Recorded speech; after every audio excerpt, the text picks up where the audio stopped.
Mr. Goberman. Uh, Ladies and gentlemen, a very warm welcome to everybody to the eighth webinar in our series titled Anti-Semitism in South Asia in Comparative Perspective. We are fortunate to have with us one of India's foremost scholars of Saudi Arabia and also of Muslim discourse in the Urdu press, Dr. Muhammad Mudassir Qamar. He is an associate fellow at the Manohar Parrikar Institute for Defense Studies and Analyses in New Delhi. He holds a PhD in Middle East Studies from Jawaharlal Nehru University, New Delhi. His doctoral thesis focused on social dynamics in Saudi Arabia in the context of the tensions between two seemingly non-harmonious trends, Islamization and modernization. He has wide scholarly interests that include Gulf societies, political Islam, Middle East geopolitics, and India's relations with the Middle East. His research papers have appeared in leading international journals. He has co-authored 3 books, including India's Saudi Policy, Bridge to the Future, which was published by Palgrave Macmillan in 2019. He has co-edited 4 anthologies, including Changing Security Paradigm in West Asia, and has contributed numerous chapters published in anthologies across the world. Dr. Qamar regularly contributes opinion articles on developments in the Persian Gulf, Middle East, and India's relations with the region.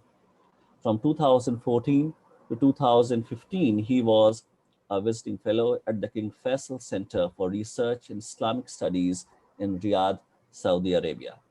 Since its inception, Dr. Qamar has been associated with the Middle East Institute, New Delhi, in various capacities, which include serving its flagship journal, the Contemporary Review of the Middle East, as its associate editor. His latest publication is a monograph titled Education System in Saudi Arabia, which has been published by Palgrave Macmillan. And he is currently occupied in editing a collection of scholarly writings on the 10 years of the Arab Spring. So I warmly welcome Dr. Qamar to speak to us today on instances of anti-Semitism in the Indian Urdu press. Once the lecture is over, he would be kind enough to take questions. You are requested to post your questions in the chat box. The chat box would be accessible to both me as well as to him, and I'll also assist him in locating the questions. Thank you very much. Over to Dr. Qamar. Thank you, Dr. Navras Afridi, for having me here and for organizing this very pertinent webinar series on highlighting the issues pertaining to anti-Semitism in South Asia. A very good evening to ladies and gentlemen from New Delhi, and good morning to friends joining from the United States. Good afternoon and good evening to friends, joining from other places from between New Delhi and the United States.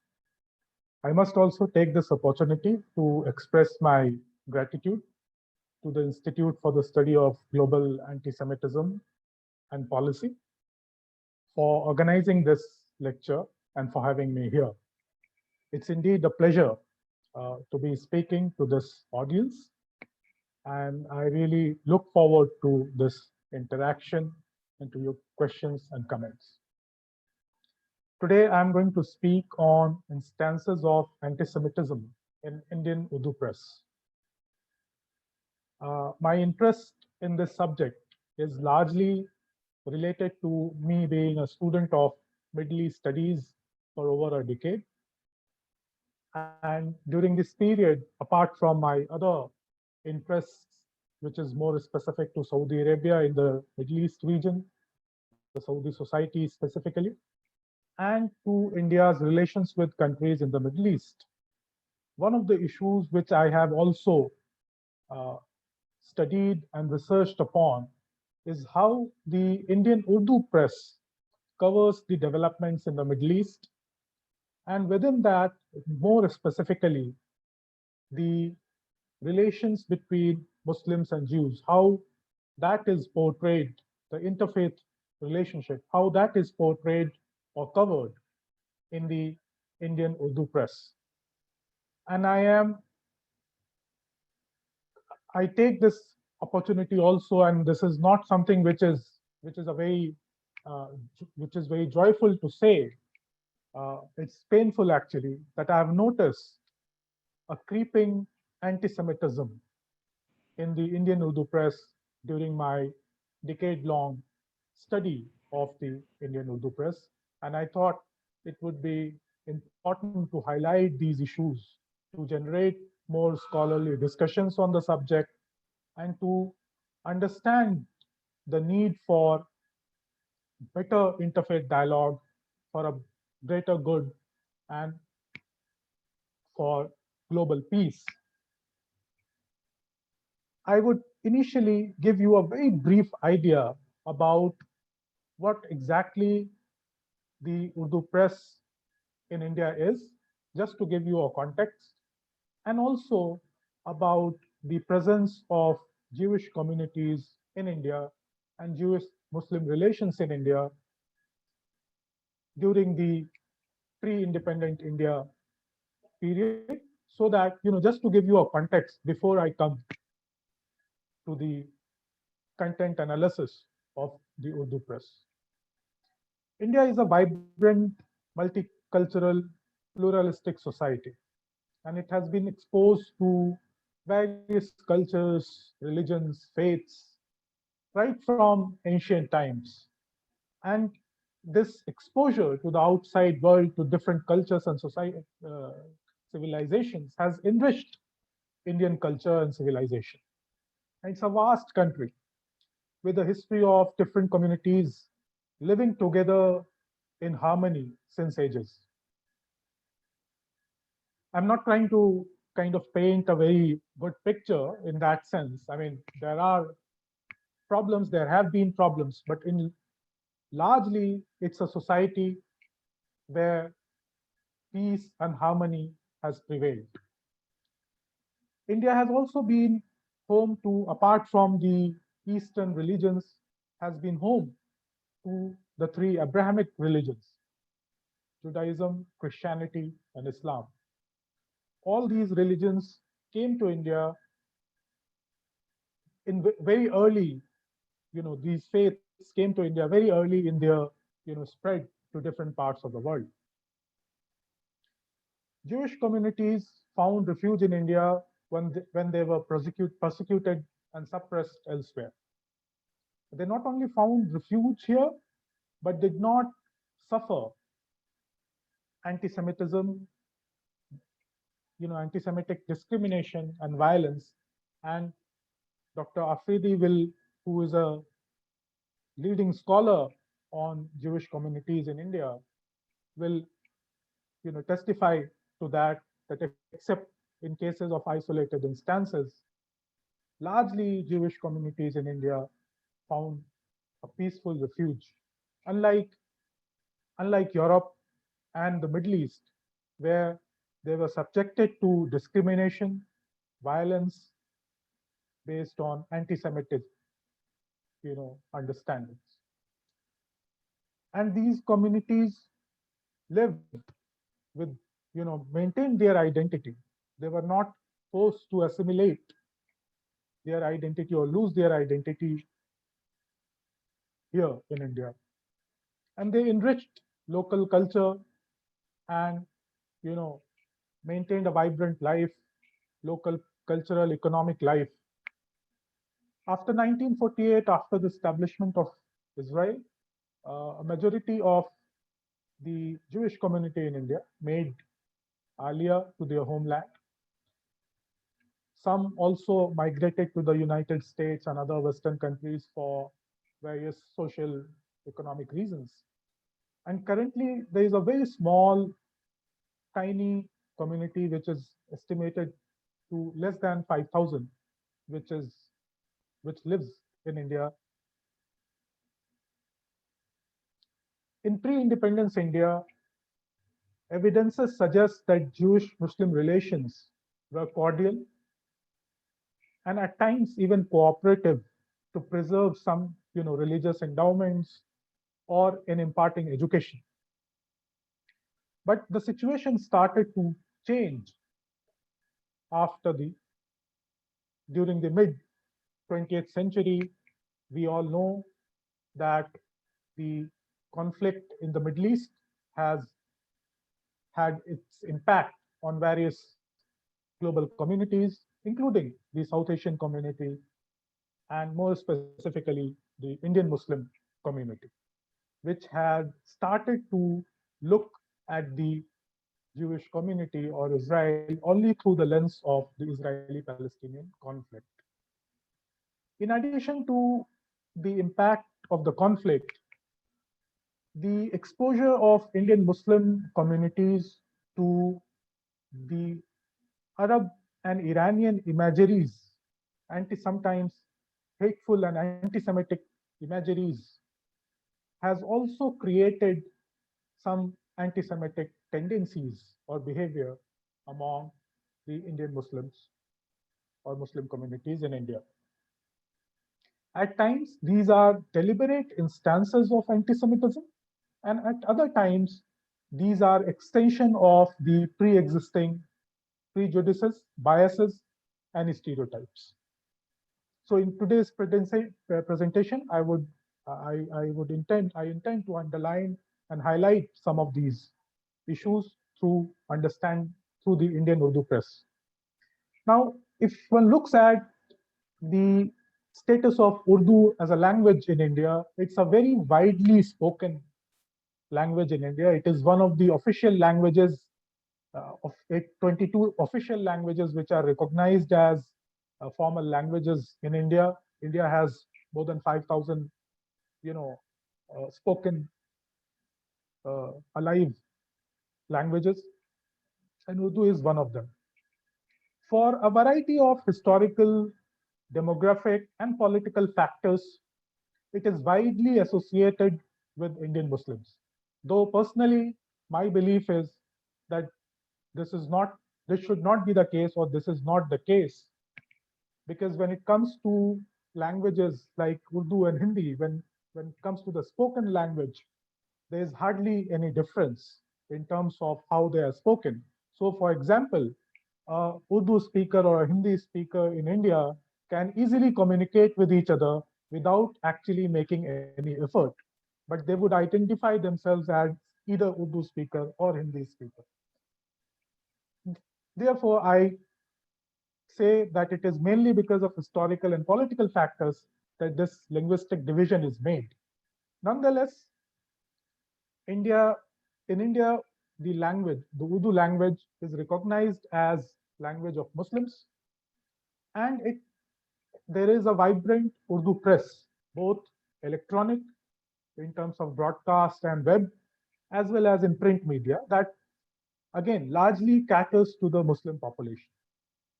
And hence, there is what appears in the Urdu media largely it it is reflective of the views of Indian Muslims. Now, if one looks at the Urdu press, if one does a survey of Urdu press, issues related to Israel, Zionism, and Jews are widely covered.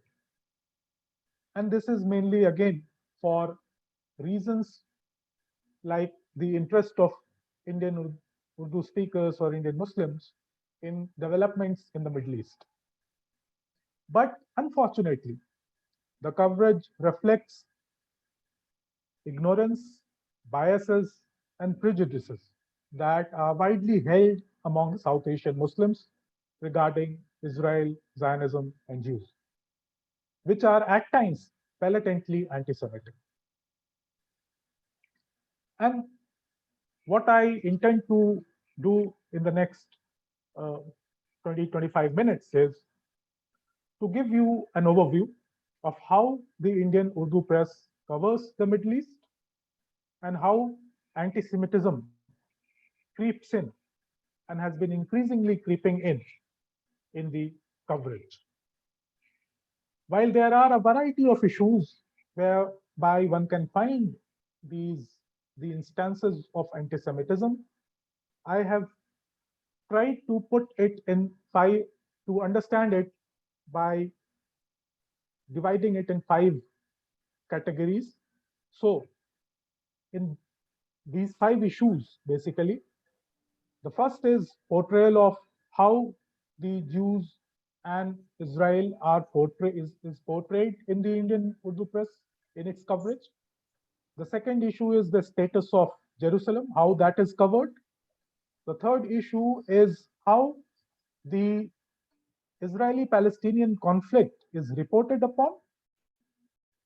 The fourth issue is the tendency of Indian Urdu press to fall for conspiracy theories.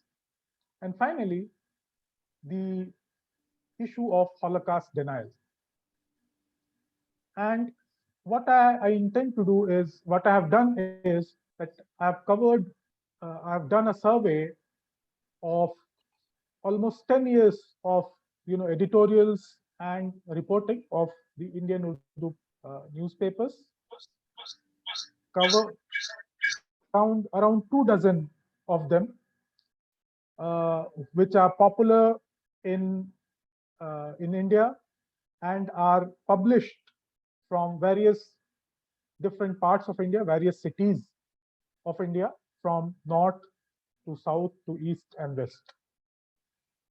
Now, firstly, let me start with discussing the issue of how Israel and Jews are portrayed in the Indian Urdu press.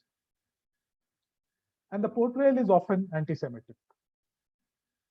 The Urdu press often deplores anything remotely related to Israel and Jews.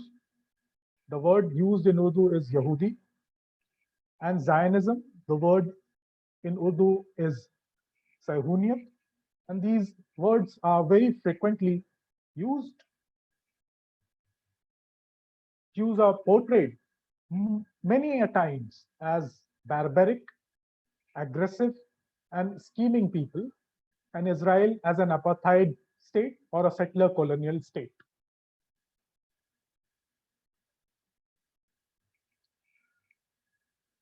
Mostly, it is in the context of the Israeli-Palestinian conflict that these anti-Semitic mentions come in the Urdu press. They are sometimes, the portrayal is of the community, the entire community, the Jewish community, as violent and inhuman. And at times, these are justified based on religious zeal or based on religious understanding, especially because many cite Islamic sacred scriptures such as Quran and Hadith to condemn Jews and to argue that they are people who have been condemned by God for their non-obedience. These are very frequently, these anti-Semitic utterances, these anti-Semitic comments are very frequently found in the editorials and also in coverage. The use of diabolical language, religious and historical symbolism is very frequent. At times, the word cursed, a cursed community, is also used for the Jewish community. And again, many a times, these are instances when the Urdu press discusses the Israeli-Palestinian conflict or issues related to Jerusalem. I'll give you a few examples. For example, Urdu Times, excuse me, a newspaper published mainly in the published from the western city of Mumbai, an editorial published on February 6, 2013, writes, and I quote, Israel has, and this is related to Israel. There was a statement regarding Iran being an international threat, and I quote, Israel has termed Iran as an international threat. There cannot be a bigger joke than this, as a country perceived to be an international threat by its own people is terming another country that has never attacked any other country as an international threat. A recent survey in Europe has brought startling results. 22% of the European population thought that Israel was an international threat. Anyone studying the psychology and characteristic of Jews could come to the same conclusion. Now, if one looks at the last line, apart from the fact that this was a blatantly false statement, it is attributed to characteristic and psychology of the entire community as an anti-Semitic, instance. And we can also see that there is this misperception or misconception that in Israel people are of European origin only. The editorial then goes on to argue that if the occupation of Palestine ends, the world will immediately become peaceful, and the only solution, and then I quote, for Israel, the term cancer on earth is used, is a surgical operation to remove this cancer, meaning to wipe Israel off the map of earth. This is the kind of anti-Semitic language that has been used by many in the Middle East and other places. More specifically, the former Iranian president, Mahmoud Ahmadinejad. And this has been picked by many in the Indian Urdu press. Now, second point, the second issue is the status of Jerusalem. When it comes to Jerusalem, it is considered the third holiest site in Islam, and in Urdu, the Al-Aqsa Mosque, which is located in the Temple Mount Haram al-Sharif area in the old city of Jerusalem, it attracts wide coverage, and it is called Bait al-Muqaddas, that is a sacred house. In Urdu, that is what the term is used for Al-Aqsa. The coverage of the issue, the question of Jerusalem, sometimes reaches hysterical proportions in the Urdu press. For example, I'll give you an example. On December 16, 2011, an editorial in Rashtriya Sahara, a popular pan-India Urdu daily, the editorial reverberates or echoes the views of Grand Mufti of Palestine at that time, Muhammad Hussain, who had opined that time has come for Muslim rulers, Arab League, and Organization of Islamic Cooperation to take action against Israel. Otherwise, Muslims will lose their rights over the Al-Aqsa Mosque, the Bait al-Muqaddas, in the words of the editorial. The editorial then goes on to argue that from time to time, Israel seeks excuses to close the access to Al-Aqsa Mosque for Muslims, so as to eventually demolish the 7th century mosque and claim exclusive rights over the holy city of Jerusalem. Similarly, these are again based on misrepresentation, misconceptions, and anti-Semitic understanding. Similarly, an opinion column commemorating Quds Day in Roznama Sahafat, which is a newspaper published from Lucknow, and which I understand personally feel because of my reading of its editorials and reporting, has Iranian inclination towards Iran. Its opinion column on 26 July 2014,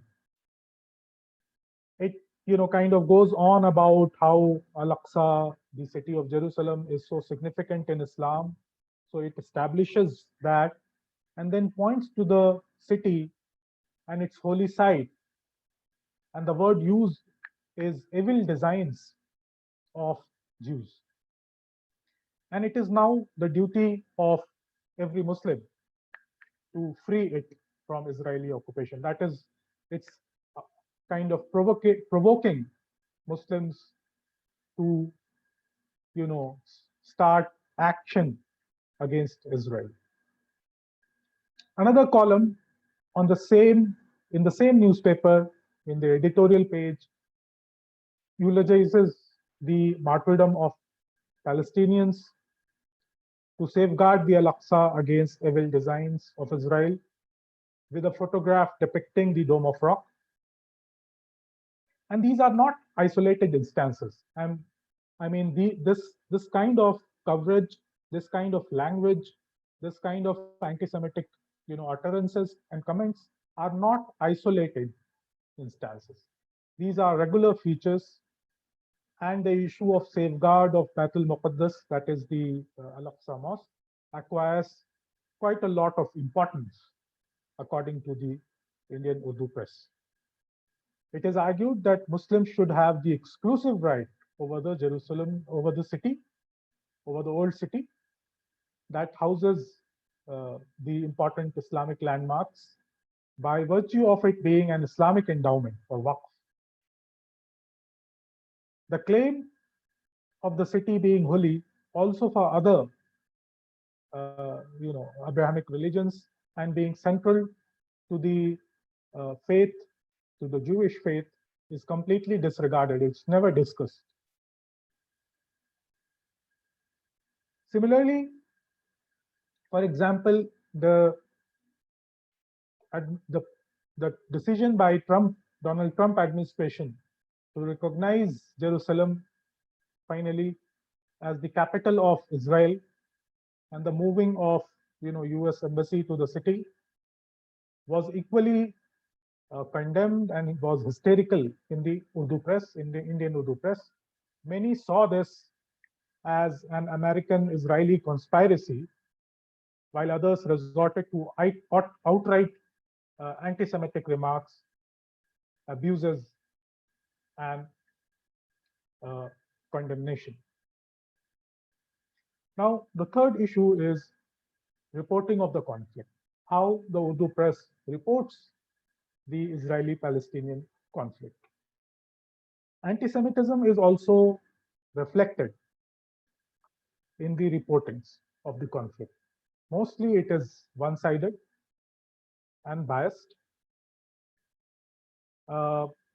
Any of the skirmishes or fightings between the Palestinian militants or terrorist groups and the IDF is mostly considered as making of Israel, in the sense that Israel is considered as the guilty side before any investigation or before any, so it's a prejudged conclusion.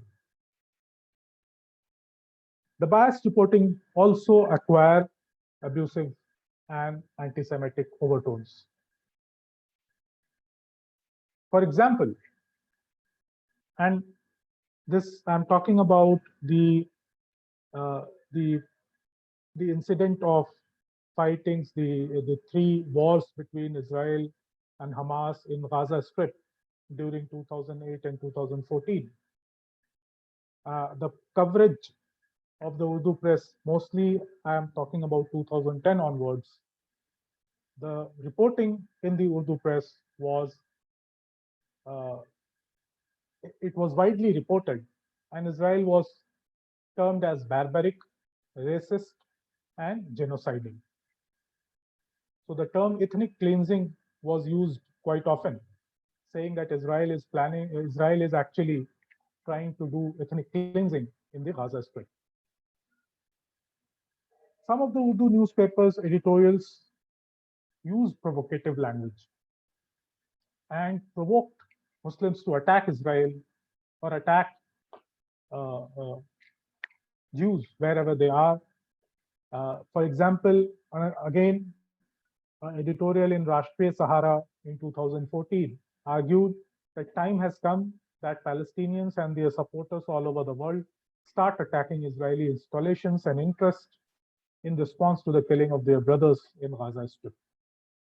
So again, I'm trying to highlight that how the conflict is used to sometimes provoke anti-Semitism or blatant, action and violence against Jews. Some editorials portray Israel and Jews as thirsty of Muslim blood. Again, a very anti-Semitic, term and phrase.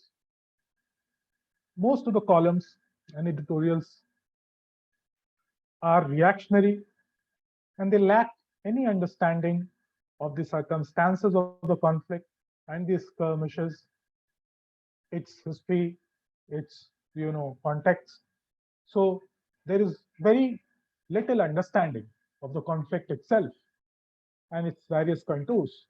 Rather, the overtone, the expression is largely based on prejudged idea that everything that Israel is doing or Israel does is wrong and is its own making, and they are thirsty of Palestinian and Muslim blood. So the term, for example, barbariyat, which means barbaric, jarhiyat, which means aggression in Urdu, and similar anti-Semitic abusive terms are used very frequently when covering the conflict. Again, for example, in a news column in Sahafat, the same newspaper published from Lucknow and having pro-Iranian inclination, in a 2014 column, predicts an international movement against Israel and Jews, and then draws a parallel between Israel and, unfortunately, Israel and Nazi Germany, and draws a parallel between Prime Minister Benjamin Netanyahu and Hitler, arguing that Israel, as a victim of the Nazi hatred and Holocaust, should be more sensitive to any genocides, but on the contrary, it is becoming like them. Again, one can see the kind of anti-Semitic language which was used uh, in this editorial. And this is again not an isolated instance. I'm saying this again and again just because the examples which I'm giving are just a few examples. And if one goes through the newspapers daily, their coverage, their editorials, one can find similar things in almost all newspapers across when they cover the conflict.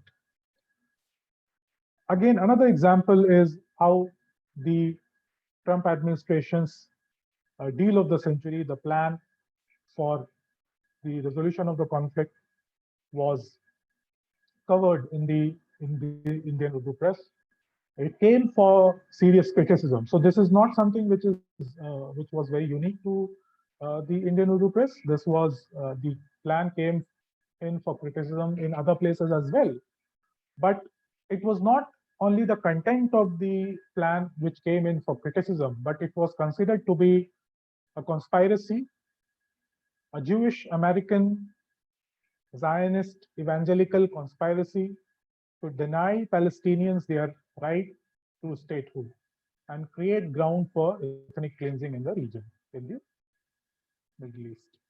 Similar coverage was attributed to Abraham Accords, though the overtone, the tone in which the criticism came was milder and was subdued compared to the deal of the century. But nonetheless, this was critical and it was rejected as, again, a conspiracy by the US and Israel against Iran. So one can also see that that sympathy vis-a-vis Iran is there in the Urdu press. Now, since we are talking about conspiracy, fourth issue is conspiracy theories. The reporting by Indian Urdu press is highly susceptible to conspiracy theories.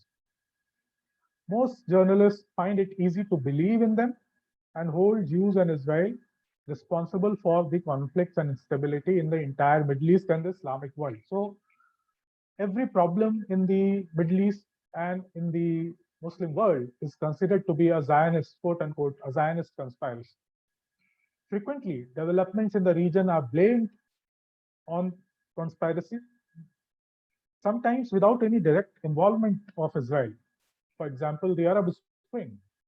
When the protests broke out in Tunisia after self-immolation of Muhammad Bouazizi in December 2010, and the demonstrations spread to other parts of the region, other countries, other Arab countries.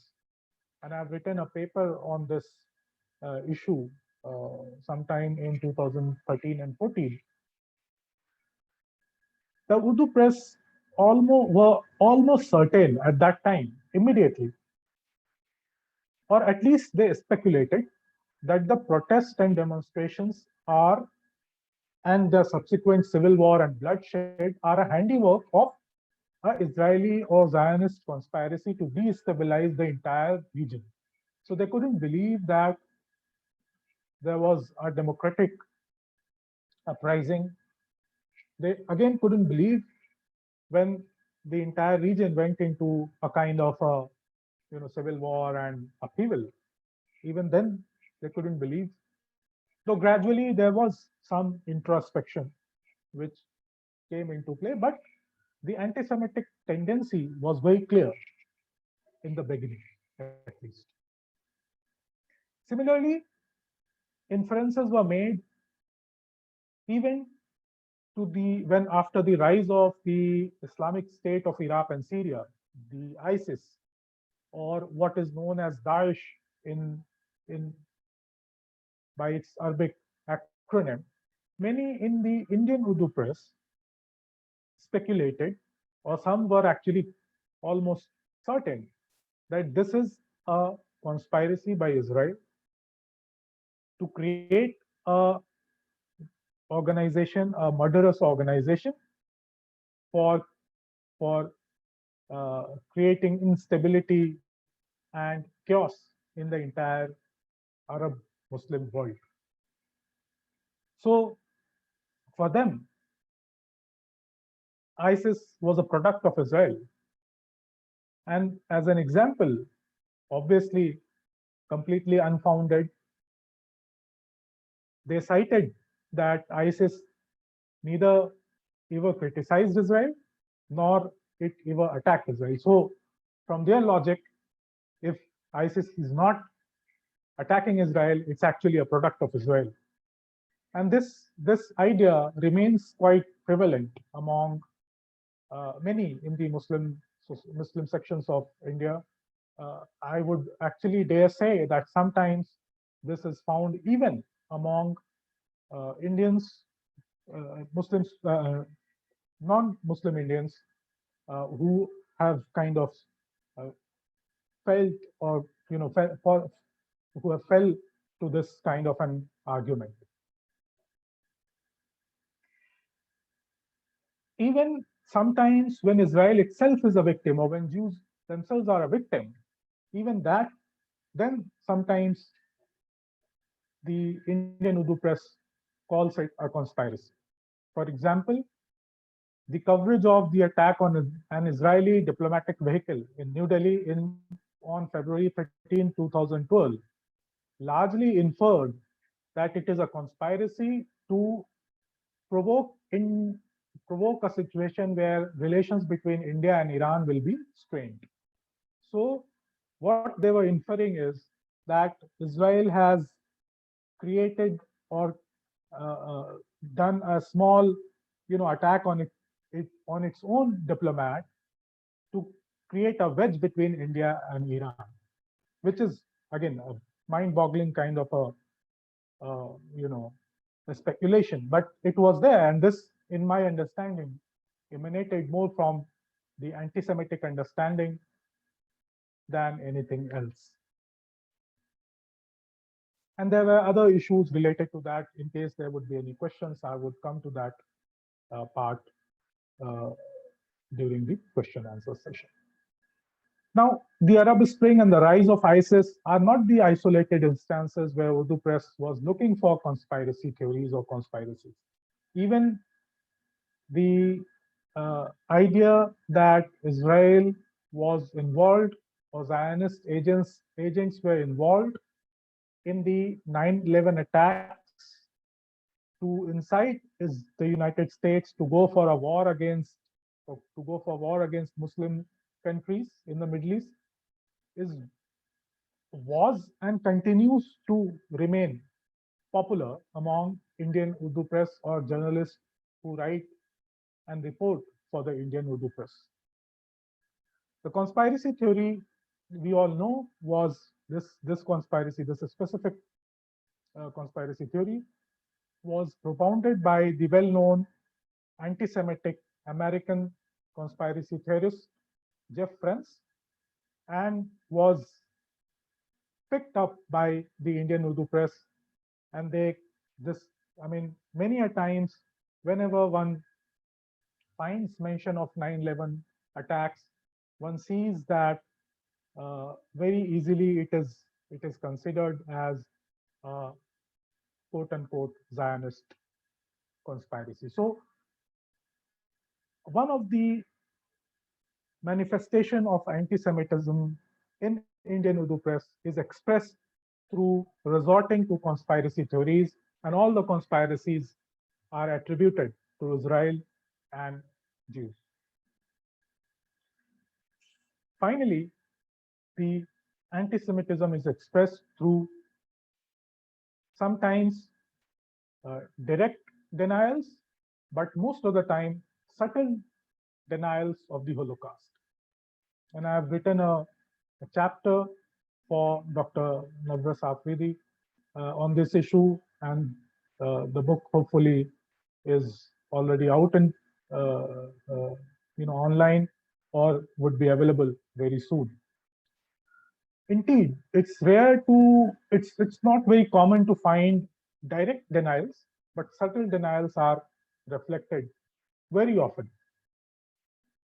And this happens sometimes completely out of the context, discussing something else, and suddenly one will see the term used as so-called Holocaust, creating doubts or creating, this idea that perhaps it was so-called, it didn't actually happen. So this is manifested, anti-Semitism is manifested through this.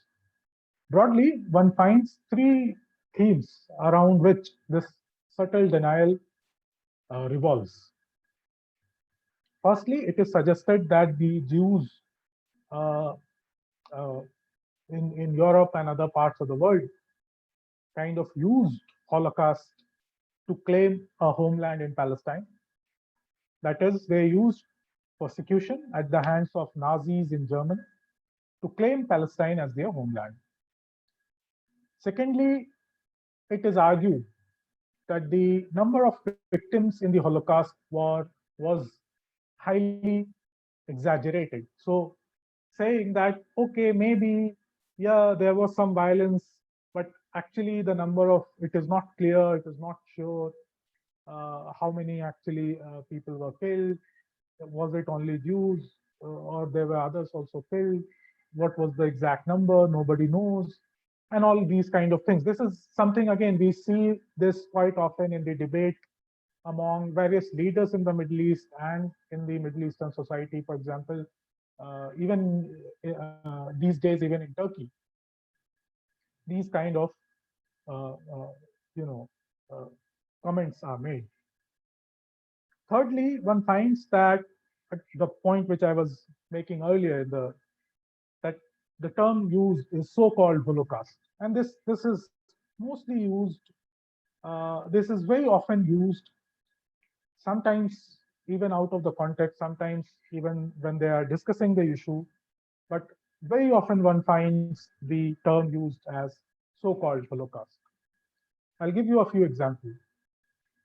For example, while discussing the incident regarding the Freedom Flotilla incident in May 2010, an editorial in Roznama Munsif, that is the Daily Munsif, which is published from the city of Hyderabad in southern India, it says, and I quote, the worst incident in history of the world was the creation of the Zionist state of Israel in 1948, a slap in the face of the Islamic world. The so-called story of Holocaust against Jews at the hands of Nazis was made an excuse to establish Israel. The cursed nation, in turn, has made life of Palestinians a hell and has pushed them out of their home, forcing them to live in refugee camps. The quote ends. So one sees that, any even discussing a minor incident or a small skirmish, this sentence of so-called, this phrase of so-called Holocaust is used. Sometimes one can see a clear suggestion also that perhaps so it's not these subtle denials. Sometimes one sees that there are specific dedicated columns just to undermine the narrative around Holocaust or to deny that it actually happened. So similar to what Ahmadinejad used to do, that perhaps the Holocaust is either a myth or at least was highly exaggerated in its magnitude. Just to gain uh, global sympathy for the creation of Israel. For example, on another example, October 20th, 2012, editorial in Rashtriya Sahara, while discussing the Iran nuclear issue and Israeli opposition to it, uh, it argued that Israel is trying to provoke a controversy and wishes to play a victim like it has always used Holocaust to gain sympathies of the international community. I'm going to give you a quote. It says, and I quote, Israel has made it an issue, the Iranian nuclear program, of existential threat, and the Jewish lobby in the United States has started to put pressure on the American Congress and Senate to act against Iran because protection of Israel is a constitutional duty of the United States. So, while discussing the Iranian nuclear issue, there is a reference to Holocaust, saying that perhaps it referring at least inferring at least that perhaps it did not take place or it was highly exaggerated just to create sympathy. So these are again, in my understanding, very anti-Semitic instances. I have covered the 5 issues.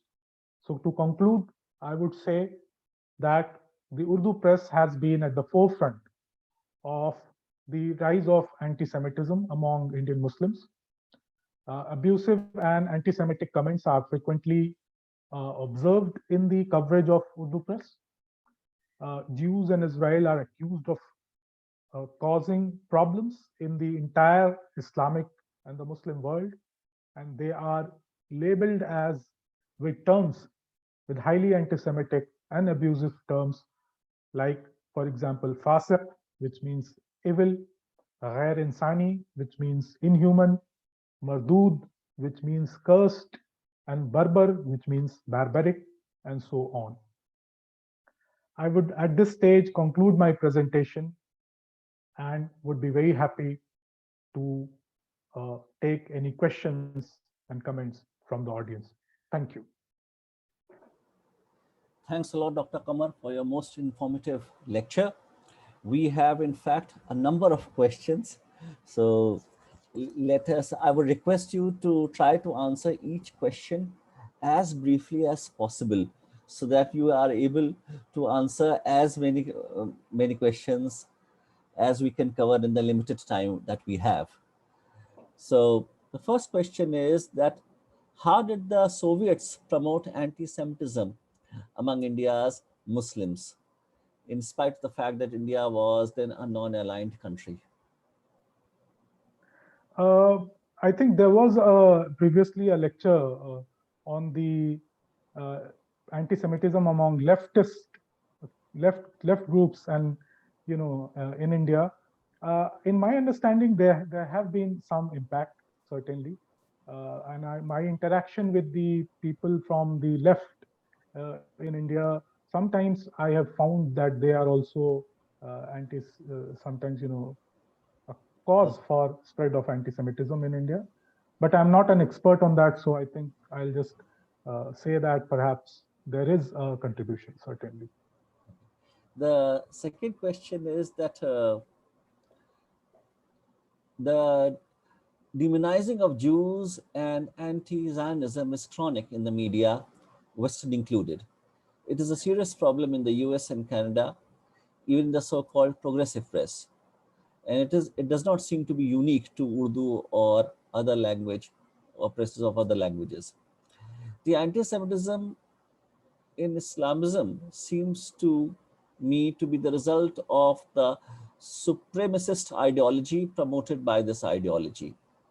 Is that the ideology adopted by the Urdu slash Islamic press, the supremacist ideology? I think it is true. The point which you are saying is true. The fact that there is certainly a very widespread anti-Semitism in the world, and there is no the Western progressive press is not excluded in this. They are also equally at fault.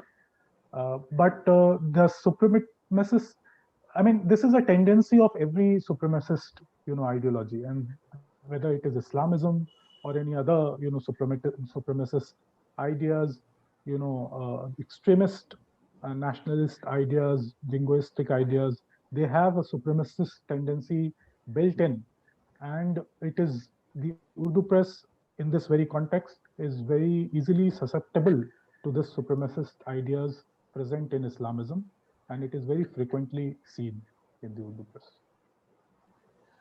Then there is this question that are these editorial opinions homegrown or are they influenced slash directed by individuals or institutions abroad? For instance, you mentioned Roznama Sahafat, which has Iranian leanings. Well, it converges with a question that I also wanted to ask you, that if we are asked to analyze as to what is the ratio of the anti-Semitic content in the Urdu press that has its roots in the Arabic press and Farsi press, then what would be your estimate? And how much of that anti-Semitic content is original to the Urdu press, which has not been lifted from the Arabic press or Farsi press? In my understanding, I think more than 60-70% is largely influenced, if not directly lifted, influenced by what happens in the Iranian, the Farsi and Arabic, press, and also sometimes the Western. Since we were earlier this question, also the Western press. Many a times you will see references to these writings, English, Urdu, Arabic, and Farsi in the Urdu editorials. So I would say 60. I mean, I have not really enumerated them, but with my survey and the content analysis which I have done, I would say perhaps 60-70%. So majority comes because of the external influence. But there is something, some homegrown, prejudices. Sometimes, as we were discussing earlier, the question emanating from Islamism, sometimes purely religious, understanding, sometimes very faulty understanding of what is happening in the region. So all these collectively kind of work, but a majority is influenced from outside. Okay, if I may ask a follow-up question, would I be wrong in believing that the the Urdu press that is owned by Shias largely draws from the Farsi press, and the Urdu press that is owned by Sunnis largely draws from the Arabic press? And if it is so, then could we safely presume, given that the Sunnis are more in numbers than the Shias, so the Arabic language press is a stronger influence on the Urdu press than the Farsi press? Uh, to a large extent, what you are saying is correct, but it's slightly different in the sense that when it comes to the Urdu newspapers in India, they are very varied. So some of the, for example, one newspaper is a mouthpiece of Jamaat-e-Islami Hind, which is a homegrown organization, completely Indian organization, which perhaps has also influenced similar kind of ideological understanding in the outside. So it's actually exporting that idea outside. It has taken inspiration from outside also. I'm not denying that, which is basically a homegrown political Islam. Similarly, there are newspapers which are completely aligned to either Sufi Islamic groups, Barelvi Islamic groups, Shia Islamic groups, Sunni Islamic groups. Some are highly loyal to the Saudi, monarchy. So they kind of pick up everything that is uh, kind of said from there. But this happens when it comes to discussing issues related to Islam and Muslims. But when it comes to discussing issues related to Israel and Jews, this discrimination disappears. So sometimes even the Sunni press which is aligned to Sunnis, they would pick up what has been published in the Shia press or Farsi press in Iran. This is a phenomenon which I have noticed. For example, Rashtriya Sahara or many other Munsif, which are not associated with Shia press, Shia groups in India, they also pick what Mahmoud Ahmadinejad says or what is being reported in the Iranian press. So, in that sense, this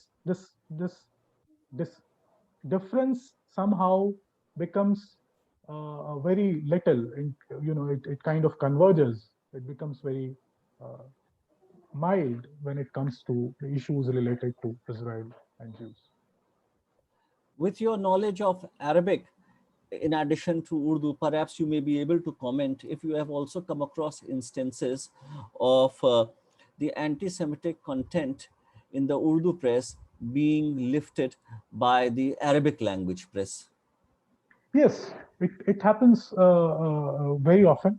For example, what is uh, uh, I recall reading something in one of the Lebanese newspaper in Arabic, and which was highly anti-Semitic. I don't have the date and name of the newspaper at this moment with me. And then later, maybe 2 3 days later, I saw a very similar kind of piece in Urdu press. And this is something which happens in in many instances.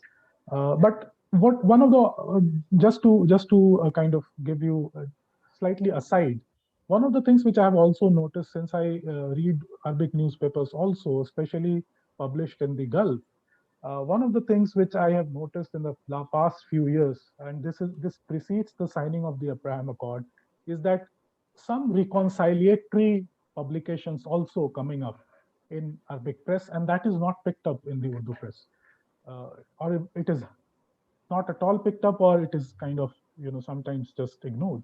So that is something which is also just to give you an idea. Then there is this question that in India itself, are these editorial opinions shared and fueled by all ulama, or are these opinions restricted to only certain centers? What about the Muslim politicians? Is there popular support for these anti-Semitic opinions? That When is it comes, from the Muslim politicians. yes, I get your point.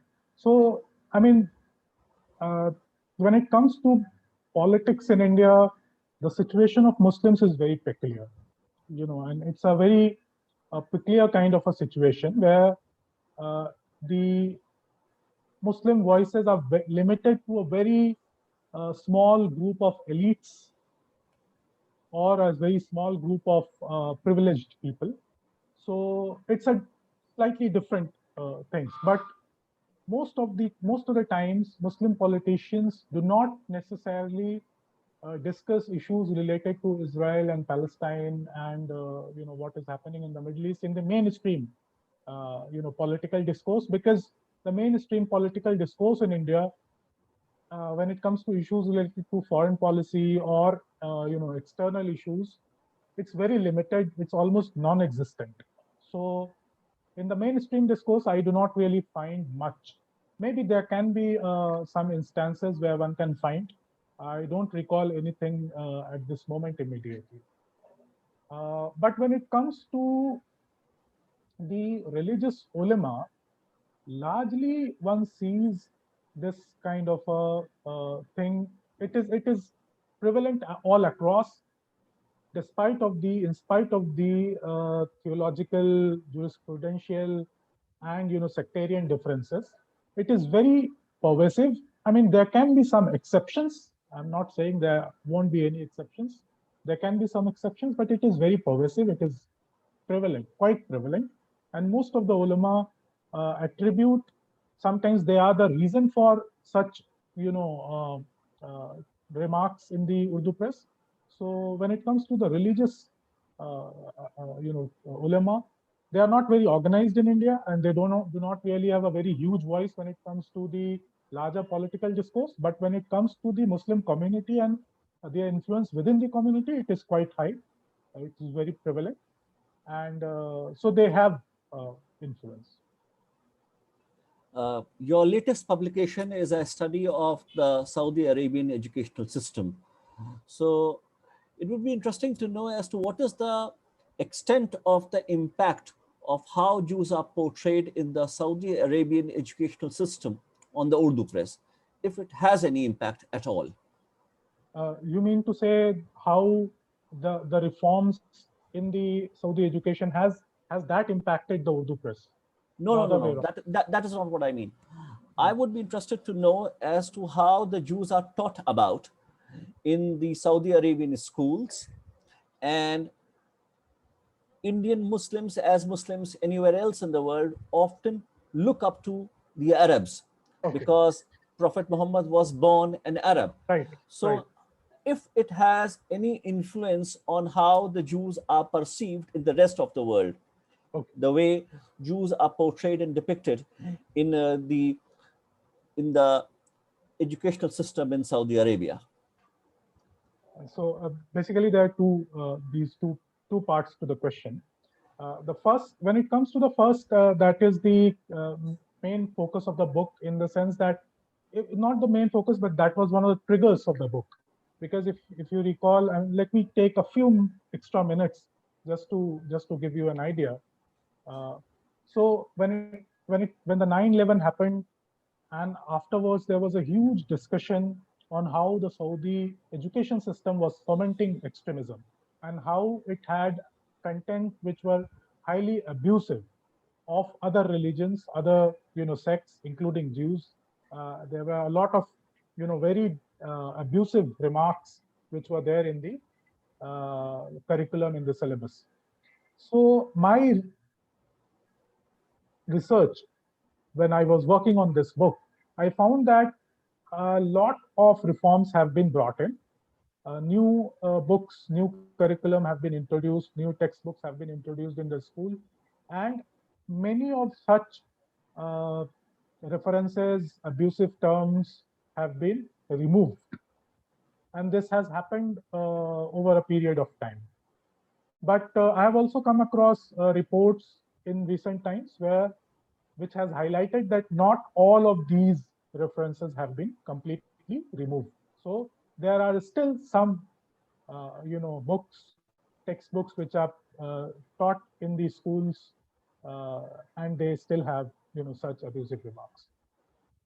I No, think it's but my a question, no, my question still remains that the way Jews are depicted in the Saudi Arabian textbooks, does it also influence the perception of Jews held by Indian Muslims? yes, yes, yes. So I was coming to that.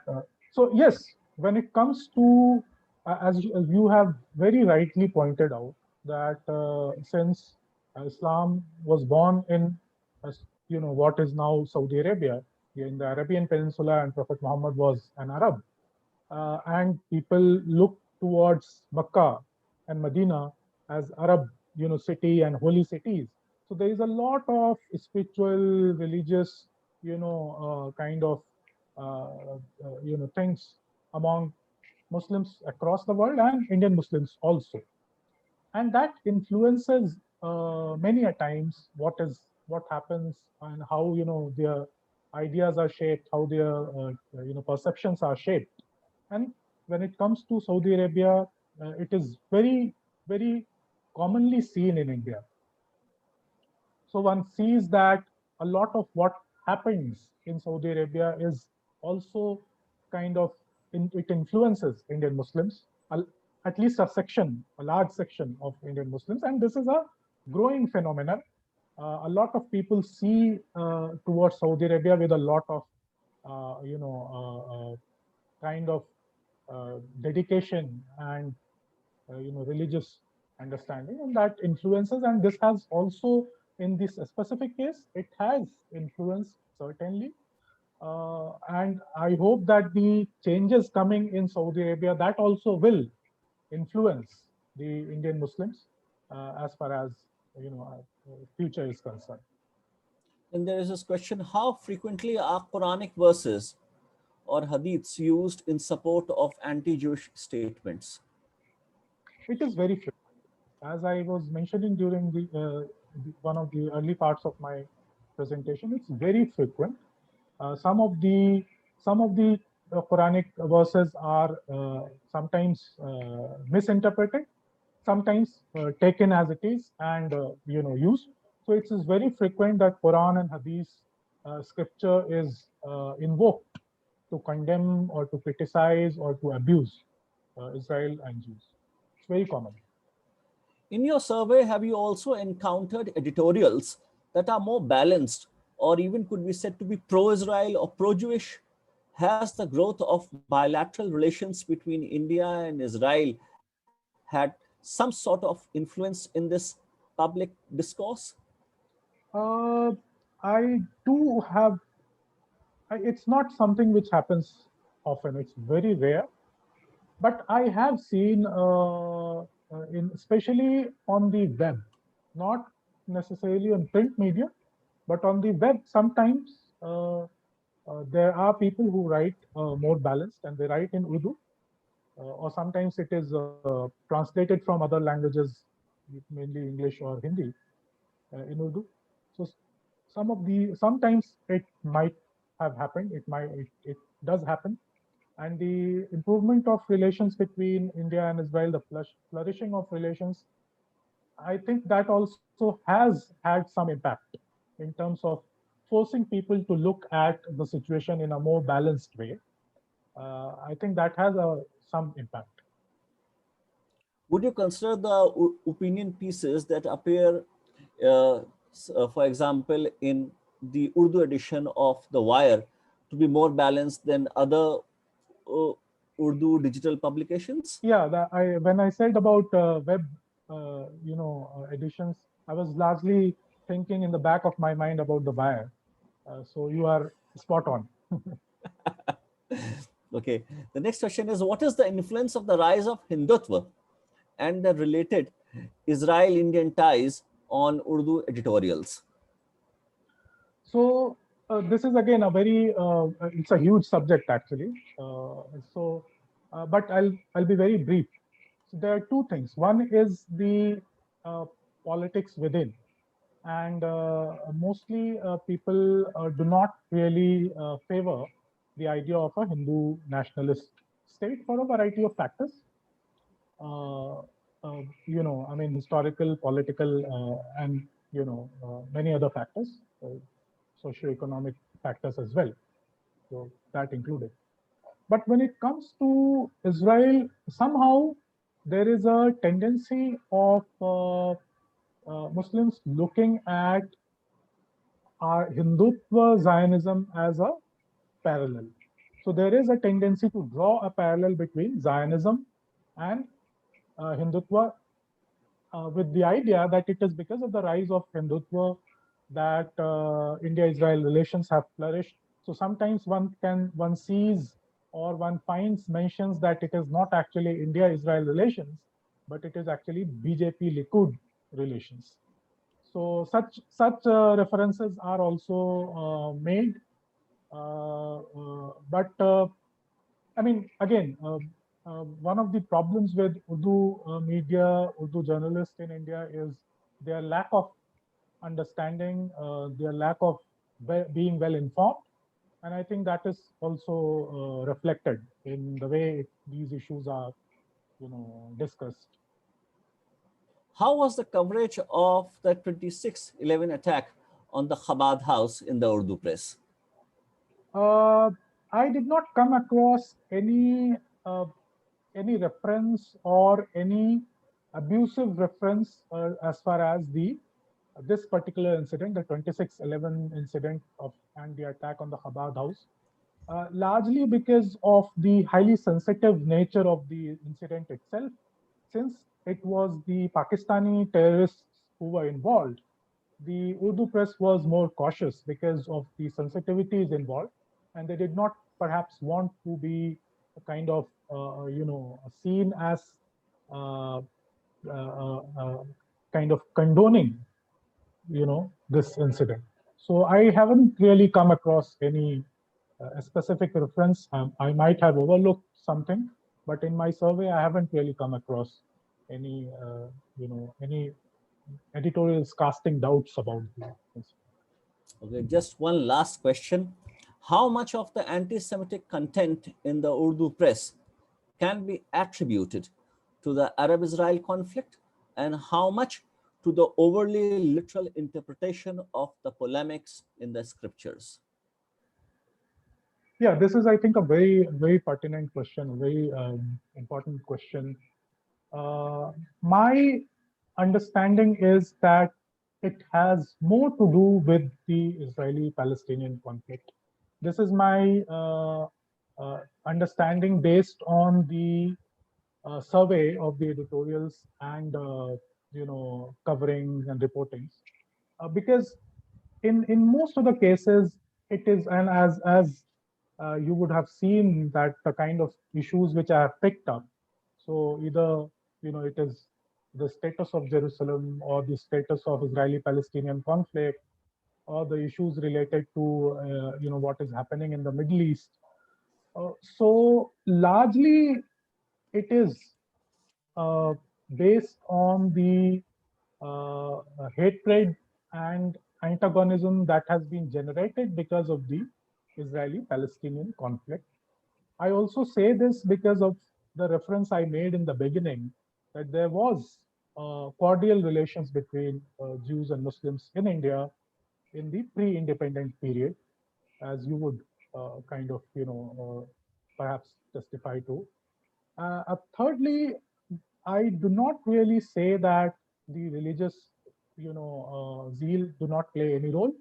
That also has a role, certainly, and it does play. I mean, as we were discussing in the early in response to the previous question, Islamism, the traditional anti-Semitism because of religious reasons, uh, they all contribute to the anti-Semitic content in the Indian Urdu press, but it becomes more pronounced and more kind of widespread and prevalent because of the discussion on the conflict.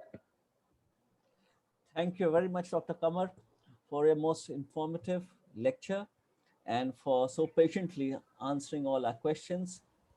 Many thanks to everybody who joined us today for the session.